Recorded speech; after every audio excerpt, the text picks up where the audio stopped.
தஞ்சை திருவிடைமருதூர் சட்டமன்ற தொகுதியில் 4வது முறையாக போட்டியிடும் திமுக வேட்பாளர் அமைச்சர் கோவி செழியன் திருப்புவனம் மற்றும் தேபெருமாந்தநல்லூர் பகுதியில் தீவிர வாக்கு சேகரிப்பில் ஈடுபட்டார். திருப்புவனம் திரௌபதி அம்மன் கோவிலில் வழிபாடு நடத்திய அவர் பின்னர் பொதுமக்களிடையே பேசுகையில் தொகுதியின் 100 ஆண்டுகால கனவான அரசு கலைக்கல்லூரியை கொண்டு வந்ததையும் அதற்காக ஒதுக்கப்பட்டுள்ள 18 கோடி ரூபாய் மதிப்பிலான பணிகளையும் சுட்டிக்காட்டினார். தொடர்ந்து டெல்டா மாவட்ட விவசாயிகளுக்காக முதலமைச்சர் அறிவித்துள்ள சிறப்பு திட்டங்களை செயல்படுத்த போவதாக உறுதியளித்தார்.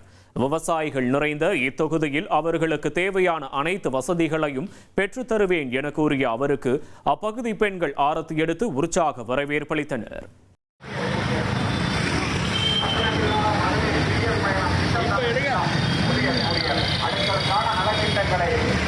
கொடுத்துள்ள தளபதி மு.க. ஸ்டாலின் மீண்டும் முதலமைச்சராகிட இத்தொகுதியிலே வெற்றி வேட்பாளராக களம் கண்டுள்ள நமது வெற்றி வேட்பாளர் உங்களிடையே உதயசூரியன் சின்னத்திற்கு வாக்கு கேட்டு இதோ வருகிறார்.